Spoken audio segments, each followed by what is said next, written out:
할렐루야. 성경 속 인물을 만나보면서 이 사람을 통해서 하나님은 무엇을 우리에게 계시해 주시나 묵상하며 은혜를 받는 시간을 갖고자 시작한 지 벌써 6번째 시간이 되었습니다. 오늘은 요셉을 만나려고 합니다. 성경 속 인물들을 만나면 만날수록 궁금해지는 것이 있죠. 사람은 왜 사는 거지? 라고 하는 생각입니다. 여러분은 왜 산다고 생각을 하십니까? 이솝 우화 하나 하고 갈까요? 여우 이야기가 있어요. 여우가 배가 고파서 여기저기 다니다가 한 양치기 소년이 작은 굴에다가 이제 빵과 고기를 넣어 놓는 것을 발견했어요. 그래서 좁은 구멍으로 들어가서 이 빵과 고기를 먹고 배가 불렀습니다. 그런데 문제가 생겼어요.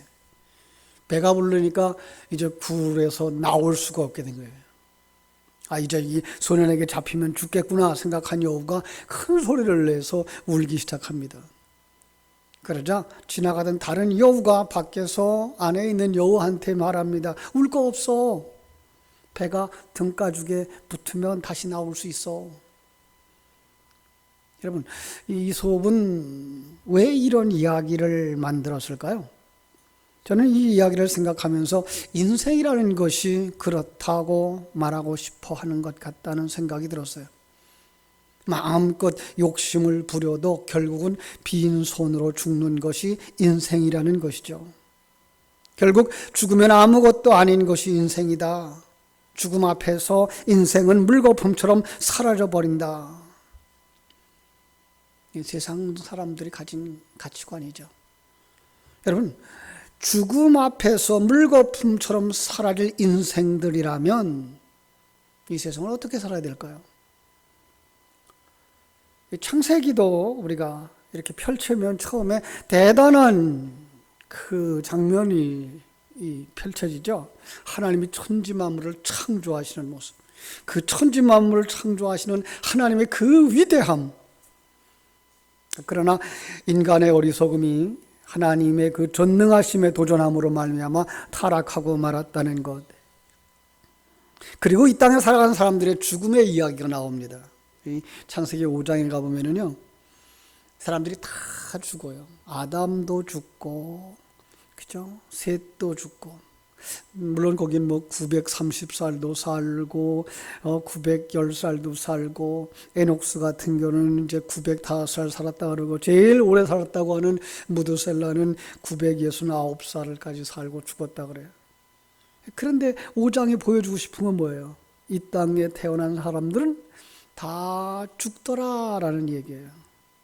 오늘 창세기의 이 책의 마지막 부분인데요, 이 마지막 부분에도 오면 역시 죽음의 이야기로 끝을 맺는 것을 보게 됩니다. 바로 앞에 있어서 파란만장한 삶을 살았던 야곱이 49장에서 죽어요. 그죠? 49장에서부터 이제 50장에 이렇게 그가 죽는 거 장례 지내는 모습이 나오죠. 그리고 우리가 읽은 이 50장에 오면 역시 요셉도, 그죠? 아름다운 인생을 꿈꾸며 살았던 요셉도 정말 아름답게 애굽이라는 큰 나라의 총리가 되어져서 이 애굽 왕 바로의 총애를 받았던 요셉도 죽더라라는 얘기로 지금 끝나고 있는 것을 보게 됩니다. 그죠? 인생이 다 죽는다는 이야기를 하고 있는 이 책을 통해서 하나님은 우리에게 뭘 생각하게 만들까요? 여러분, 그 요셉 그러면은 어떤 생각을 합니까? 사람들이 다 부러워하는 사람이죠. 개천에서 용났다는 옛날 말처럼 야곱의 11번째 아들, 목동으로 살다가 노예로 팔려가서 감옥에 갇히고, 그러더니 전화위복이 되어져서 애굽 총리가 되었기 때문에 사람들이 부러워하죠. 그래서 꿈을 가진 사람들은 그 꿈을 이룬다라는 이야기도 하고, 나도 그렇게 좀 전화위복의 인생을 좀 살았으면 하는 생각을 가지고 부러워합니다. 과연 하나님은 요셉의 일생을 통해 우리에게 계시하려고 하는 진리가 무엇일까요? 한번 짚어보면서 하나님이 그 순간에 우리에게 주시는 은혜를 여러분 붙들기를 바랍니다. 자, 먼저 야곱의 11번째 아들로 태어났다라는 거 기억했으면 좋겠어요. 요셉의 아버지 야곱은요, 이삭의 둘째 아들로 태어났잖아요.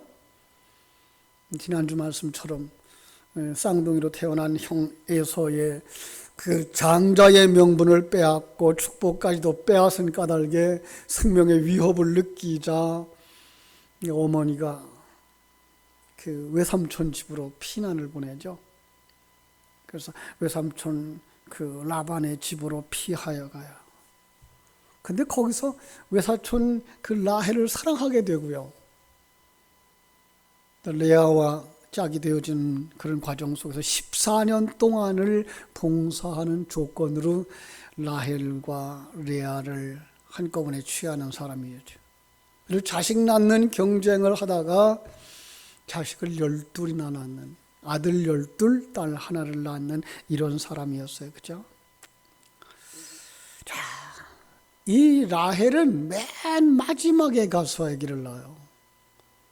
그래서 맨 마지막에 가서 요셉을 낳고 그리고 베냐민을 낳다가 죽죠. 그러고 나니까 이 야곱은 라헬이 낳은 아들이라 그래서 사랑할 수도 있고 엄마가 없는 아들이기 때문에 또 사랑을 더 줄 수도 있었을 거예요. 그 사랑받는 것 때문에 뭐가 일어나요? 갈등과 분쟁과 미움들이 일어나죠. 형들이 그를 굉장히 미워하게 됩니다. 그리고 미움 살리를 해요. 아버지가 색동옷을 지어 입혔죠. 채색옷이라고 기록되어 있는데, 그죠? 또 어린 시절 그 형제들이 하는 나쁜 짓을 아버지에게 다 일러 바치는 일을 하죠. 그런가 하면 꿈을 꿨는데 11별이 요셉을 향하여 절하는, 아니 다 아니구나 처음에, 그죠?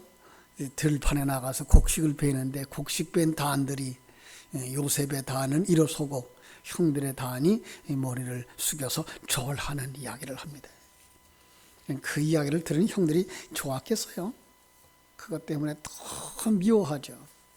얼마 후에 또 한 번 꿈을 꾸었는데 그 꿈 내용은 그저 해와 달과 11별이 자기를 향하여 절하는 그러한 꿈이었어요. 이번에는 엄마 아버지까지, 그러면 나와 네 어머니도 네 형제들이 참으로 가서 땅에 엎드려 내게 절하겠느냐? 이렇게 이제 미움을 사게 됩니다. 그러한 일 때문에 급기야 이 요셉은 형제들의 미움을 사고 애굽으로 팔려가게 되죠. 아버지의 심부름을 온 요셉을 잡아서 웅덩이에다 던져 넣었다가 그래도 죽이는 것보다는 그래도 팔자 그래가지고선 은 20냥에 팔았죠. 애굽에 데리고 간 장사꾼들이 이 노예 소년을 팔았는데 마침 이 시위대장 보디발의 집으로 팔려가죠. 자, 보디발의 집에 간 요셉은 어떻게 살았을까요? 요셉은 아주 특징적인 삶을 살았는데 하나님과 함께하는 삶이었어요. 임마누엘을 누리는 삶.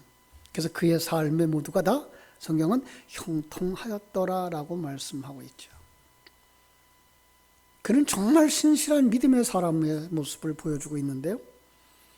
그 속에서 정직하게 살고 신실하게 살고 충성스럽게 살아요.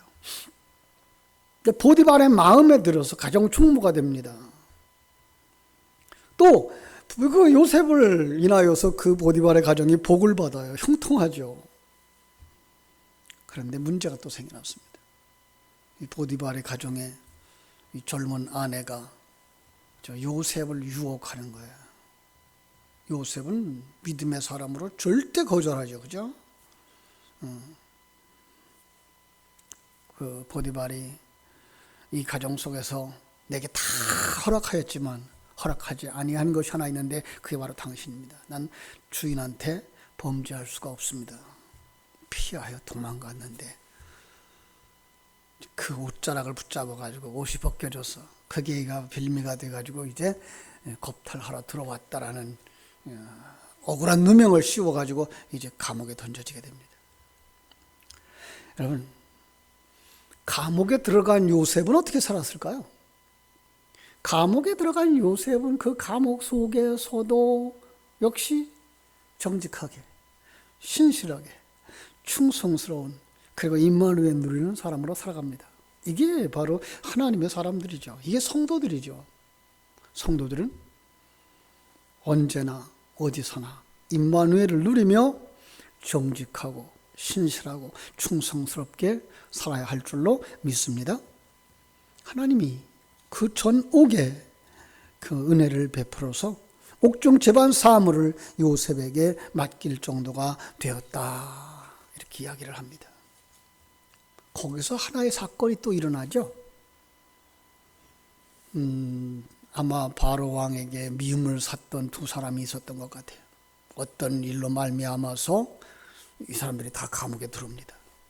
한 사람은 술 맡았던 관원장, 한 사람은 떡 맡았던 관원장, 떡 굽는 관원장. 근데 한날 똑같이 꿈을 꿨어요. 그 꿈을 해몽해 주었더니 꿈 해몽해 준 대로 되었어요. 떡 맡았던 떡을 굽는 관원장은 그 처형을 당하고, 술 맡았던 관원장은 복직이 돼서 왕의 곁에서 일을 하게 됩니다. 그렇게 복직되어 갈 때 부탁을 했어요. 내가 이렇게 억울하게 감옥에 들어와 있으니까 가서 그 내 얘기를 해서 나 좀 날아가게 해달라고. 이 술 맡았던 관원장이 까맣게 잊어버렸어요. 그리고 이 세월이 지나갑니다. 2년의 세월이 지나가는 동안 이 요셉의 나이가 30살이 되어져 갑니다. 하나님의 시간표에 맞춰서 하나님은 바로에게 꿈을 꾸게 만들죠. 바로 꿈 아시죠? 첫 번째 꿈은 살진 송아지가 이러는 거죠. 그죠? 살진 소가 올라오죠. 그러더니 비름먹은 소, 아주 병든 소 같은 게 올라와서는 이 살진 소 7을 다 잡아먹는 거예요. 큰 적도 없이. 이번에는 탐스러운 이삭이 7개가 올라오죠. 그리고 그냥 감으로 말라 삐뚤어진 이삭 같은 게 7개 올라와서는 또 이 탐스러운 이삭을 다 삼켜버려가지고 흔적도 없이 만들어버리는 거죠. 이 바로가 꿈을 꾸고 잠에서 깼는데 이게 무슨 뜻인지 알 수가 없는 거예요. 술사들을 부르고 학자들을 불러서 물어봐도 답을 찾지를 못하는 거예요. 그때에 이 술 맡았던 관원이 이 요셉을 생각하고 바로에게 고하여 요셉을 추천합니다. 내가 감옥에 있을 때에 꿈을 해몽을 잘하는 사람을 내가 만났다고. 그 사람은 분명히 바로 왕의 꿈을 해몽해 줄 거라고. 그래서 이제 감옥에서 풀려나서 이제 바로 왕 앞에 서게 됩니다. 그 꿈을 해몽해 준 게 뭐예요? 2개의 꿈은 하나의 사건입니다. 반드시 일어날 일이라서 중복돼서 꾼 겁니다. 그냥 앞에 7은 풍년일 겁니다. 풍년이 들어서, 그 풍년이 들 때에 좀 흥청망청하지 말고 그 양식을 다 곳간에 쌓아두면 이 흉년이 오는, 기근이 오는 7년을 잘 감당하게 될 겁니다. 그러니까 정말로 속히 명철하고 지혜 있는 사람을 택해서 애굽 땅을 다스리게 하여서 장차 올 흉년에 나라가 멸망하지 않도록 할 수 있기를 원합니다. 이야기를 듣고 난 바로가 모든 신하들을 모으고서 얘기하죠. 요셉보다 지혜로운 자가 어디 있을 것 같으냐. 저가 그걸 꿈을 해몽해 놨으니까 저에게 그 일을 맡기자. 요셉이 그러면 바로 다음 가는 총리의 자리에 올라가게 되는 겁니다. 그때 바로 나이가 30살이었어요. 애굽의 총리가 된 요셉은 7년 동안 풍년 기간에 잉여곡식을 각 성에 저장하여서 장차 다가올 흉년을 대비합니다.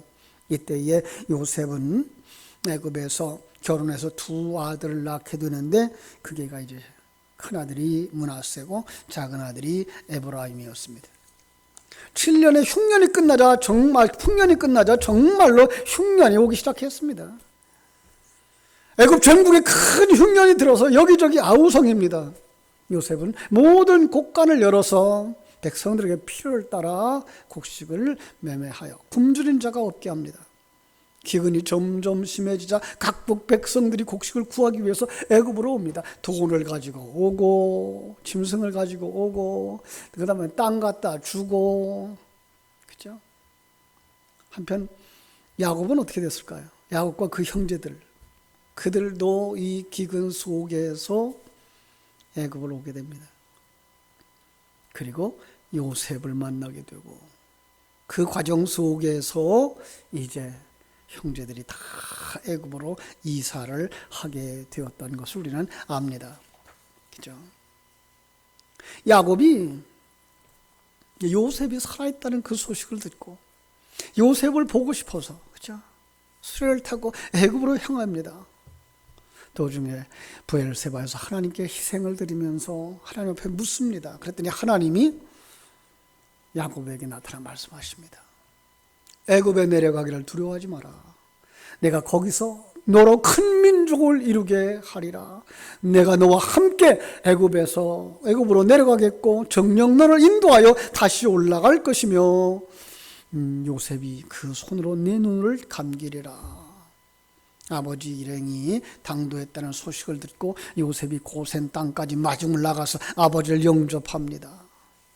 그때에 야곱의 나이가 130살, 그죠?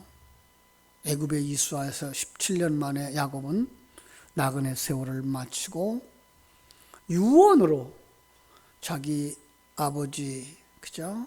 할아버지 장사되어진 가나안 땅의 헤브론에 묻어줄 것을 부탁을 하죠. 그리고 요셉이 애굽에서 낳은 두 아들을 아들로 삼아요.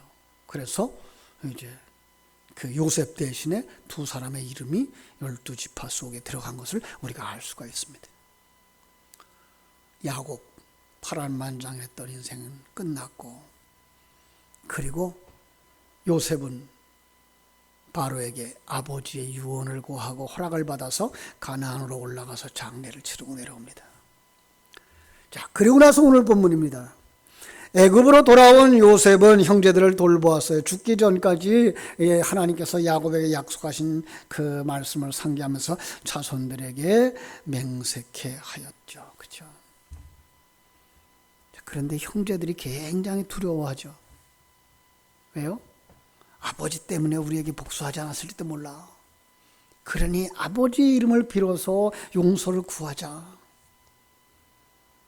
그들 속에 뭐가 있어요? 아직도 상처가 있는 거죠. 그런데 요셉은 어떻게 했어요? 아니요, 내가 한 게 아니에요. 하나님이 하셨습니다. 자, 보실까요? 19절. 요셉이 그들에게 이르되 두려워하지 마소서. 내가 하나님을 대신하리이까. 당신들은 나를 해하려 하였으나 하나님은 그것으로 선으로 바꾸사 오늘과 같이 많은 백성의 생명을 구원하게 하시려 하셨나니 당신들은 두려워하지 마소서. 내가 당신들과 당신들의 자녀들을 기르리다 하고 그들을 간곡한 말로 위로하였더라 라고 말씀하고 있습니다. 여러분, 그리고 나서 요셉이 죽습니다. 자, 오늘 말씀의 첫머리에서 그랬어요. 인생은 다 죽는다. 그렇죠? 어떻게 살고 죽느냐가 문제가 아니다. 우리는 그 속에서 누구 만나야 돼요? 하나님 만나야 되는 거죠. 그런데 그 유언을 가만히 살펴보면 무슨 얘기를 합니까?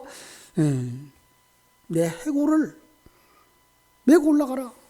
25절. 요셉이 또 이스라엘 자손에게 맹세시켜 이르기를 하나님이 반드시 당신들을 돌보시리니 당신들은 여기서 내 해골을 메고 올라가겠다 하라 하였더라. 그죠? 그리고 죽었어요. 정말 출애굽한 이스라엘 백성들의 일정을 보면 출애굽기 13장에, 그죠? 이 모세가 요셉의 그 해골을 메고 올라가는 거죠. 그때는 이제 미라를 만들었으니까요. 그죠? 그래서 전부 다 이제 가지고 옮길 수가 있었던 그런 것이죠. 여러분, 요셉의 일생을 아주 짧게 정리해 본다 그러면 하나는 뭐예요? 고난의 일생이었습니다. 다윗이 시편 23편에서 말한 것과 같이 그 사망의 음침한 골짜기를 살았던 거죠. 여러분, 이건 다윗만 그런 것도 아니고요. 요셉만 그랬던 것도 아니고요. 이 세상 살아가는 모든 사람의 삶이 죽음을 향하여 가는 삶이라고 말할 수가 있는 것입니다. 그렇습니다. 우리는 모두 다 고난의 길을 걸어가며 죽음의 길을 향하여 달려가는 사람들입니다. 요셉의 110살의 일생을 살았으나 고난과 역경으로 점철된 인생이었다. 그는 하나님께서 주신 꿈으로 인해 형제들로부터 시작된 고난을 받았고, 훗날은 성실함, 그러나 준수한 외모로 인해서 고난을 받았고, 그죠? 그러나 그 속에서 어떻게 살았어요? 믿음의 사람으로 살았다. 특별히 구원자의 모형을 보여주면서 살았다. 그죠? 그래서 마지막 부분에 있어서 요셉의 내 해골을 메고 올라가라 했던 그 이야기도 결국은 출애굽하는 모든 과정이 요셉의 장례 속에 들어가 있다라고 하는 것을 우리에게 이야기하고 있습니다. 사랑하는 여러분, 바로 예수님의 모형이죠. 예수님의 죽음 속에 우리가 들어가서 출애굽의 모든 과정을 거쳐서 천국에 들어가게 되는 줄로 믿습니다. 하나님께서 오늘도 요셉을 만난 여러분의 일생 속에 인생이 무엇이냐, 나는 이 시간을 어떻게 살아가나, 그리고 나의 마지막은 어디일까 깊이 묵상할 때 하나님께서 큰 은혜 주셔서 고난을 잘 극복하는 믿음의 성도들, 그리고 다음 세대에게 구원의 통로가 되어지고 축복의 통로가 되어지고 생명의 통로가 되어지는 믿음의 사람들 되시기를 주님의 이름으로 축원합니다. 기도하겠습니다. 아버지 우리 하나님 감사합니다.